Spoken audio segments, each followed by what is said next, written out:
Israel border पर इस वक्त मैं हूं। न्यूज 18 इंडिया ग्राउंड जीरो पर पहुंचा है और यहां से लेबनान का बॉर्डर सिर्फ 12 से 14 किलोमीटर है और मिसाइल और रॉकेट का अटैक लगातार हिजबुल्लाह की तरफ से चल रहा है। एक तस्वीर मैं आपको दिखाता हूं और देखिए किस तरह से जो इजरायली डिफेंस फोर्सेस का आयरन डोम है वो एक मिसाइल को इंटरसेप्ट नहीं कर पाया और वो आकर के यहां पर एक रेजिडेंशियल बिल्डिंग के ऊपर गिरी है। उसके नीचे 2 फ्लोर हैं, सबसे ऊपर यानी टॉप फ्लोर पर ये मिसाइल गिरी है और वो कितनी भयानक थी आप देखिए कि पूरा स्ट्रक्चर ही ढह गया है भरभरा के और वहां पर कुछ नहीं बचा है। बड़ी बात यह है कि वहां पर जो लोग रहते थे वो उस समय वहां नहीं थे, लेकिन नीचे के जो लोग थे फ्लोर पर उनके भी शीशे टूट गए, कांच के, खिड़कियों के, और घर के अंदर दरार आ गई है। तो मुश्किल ये है, आप नीचे देखिए कितने टुकड़े और जले हुए यहाँ पर टुकड़े आपको दिखाई देंगे। जब मिसाइल यहाँ पर गिरी तो आग लग गई थी उस घर में और उसकी बानगी आप यहाँ पर देखिए कि जो गत्ता है और जो लकड़ी है वो जली हुई है और डिस्ट्रक्शन देखिए, ये विध्वंस देखिए कि किस तरह से हिजबुल्लाह की तरफ से फायर की गई एक बड़ी मिसाइल यहाँ पर आकर के गिरी। दूसरी तरफ अगर आप देखिए तो सारा सामान यहाँ पर रखा हुआ है और ये जो डिस्ट्रक्शन है, ये जो विध्वंस है, ये काफी बड़ा है। हालांकि जान की कोई नुकसान नहीं हुई, सिर्फ माल यानी उनका घर जो था वो पूरी तरह से डिस्ट्रॉय हो गया। ये देखिए यहाँ पर तस्वीरें देखिए, एक एक चीज मैं आपको दिखा रहा हूँ। ये देखिए, ये सब कुछ वहां से ऊपर से टुकड़े आके गिरे हैं क्योंकि मिसाइल का हमला बहुत तेज था। ये देखिए पूरा ग्राउंड पर ये सब मलबा पड़ा हुआ है। जैसा कि मैं कहता हूँ इजराइल डिफेंस फोर्स, ये देखिए ये जो मिसाइल है उसके कुछ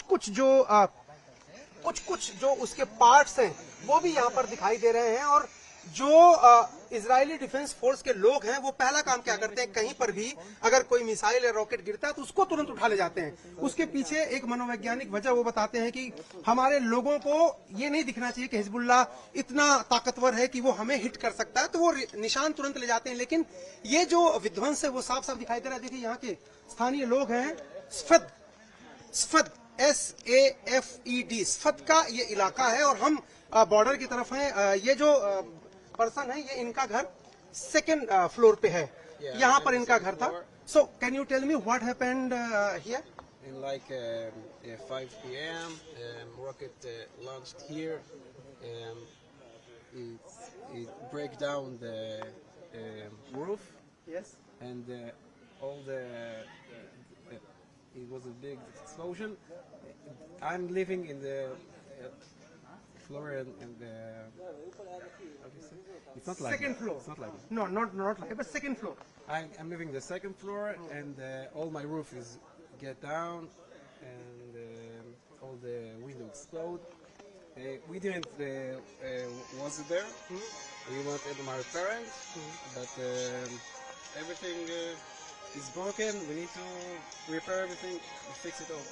देखिए कह रहे हैं कि मैं अपने पिता के घर गया था तब ये कुछ हुआ था। यहाँ पर देखिए ये पूरा जो रास्ता है उसको ब्लॉक कर दिया गया है। जो यहाँ के रहने वाले हैं वो उसके नीचे से होके जा रहे हैं। आप देख सकते हैं यहाँ पर जो विध्वंस हुआ है उसके बाद पुलिस यहाँ पर घेरा बना चुकी है और आने जाने की मनाही है।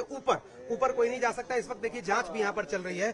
जो पुलिसकर्मी है वो यहाँ पर जांच कर रहे हैं। स्थानीय प्रशासन जो है वो यहाँ पर लोगों से बातचीत कर रहा है और एक एस्टीमेट भी ले रहे हैं। देखिए पुलिस के लोग हैं, इजरायली डिफेंस फोर्सेज के लोग हैं, पुलिस के लोग यहाँ पर हैं और ये एक एस्टीमेट भी लेते हैं। यहाँ पर अगर किसी के घर पे मिसाइल या रॉकेट गिरता है और उसको नुकसान होता है तो वहां पर आप देखिए कि उसको भरपाई भी करती है सरकार की तरफ से उसकी भरपाई की जाती है। और ये बड़ी मुश्किल ये यहाँ पर ये थी क्योंकि जब ये मिसाइल गिरी और तब यहाँ पर किंडरगार्टन है, यहाँ पर देखिए बच्चों के खेल का मैदान है और बहुत सारे बच्चे शाम के वक्त यहाँ पर खेल रहे थे। उन तक भी कांच के टुकड़े और जो शॉक होता है, जो शॉक वेव एक तरह से किसी भी बड़े प्रोजेक्टाइल के गिरने के बाद चारों तरफ फैलती है, उसका भी असर हुआ था। वहां पर कई बच्चे भी थे जो भाग करके शेल्टर में चले गए। तो ये देखिए जो मैं तस्वीरें आपको बराबर दिखा रहा हूँ, ये जो टुकड़े हैं उस विध्वंस के बाद के वो आपको साफ दिखाई दे रहे हैं और गवाही दे रहे हैं कि किस तरीके से एकदम लेबनान की सीमा के करीब इजराइल के जो लोग हैं, जो रेजिडेंशियल इलाके में रहते हैं, उनको किस मुश्किल का सामना करना पड़ रहा है। हर वक्त उनकी जान खतरे में रहती है। हालांकि आयरन डोम जो उनका इंटरसेप्ट सिस्टम है, जो आयरन डोम सिस्टम है वो काम करता है, लेकिन कई बार उनमें से कुछ मिसाइल या रॉकेट बाहर आकर के और इजराइल के इलाके में गिर जाते हैं और लोगों की मुश्किल बढ़ाते हैं और लोगों की जान माल को खतरा उत्पन्न करते हैं।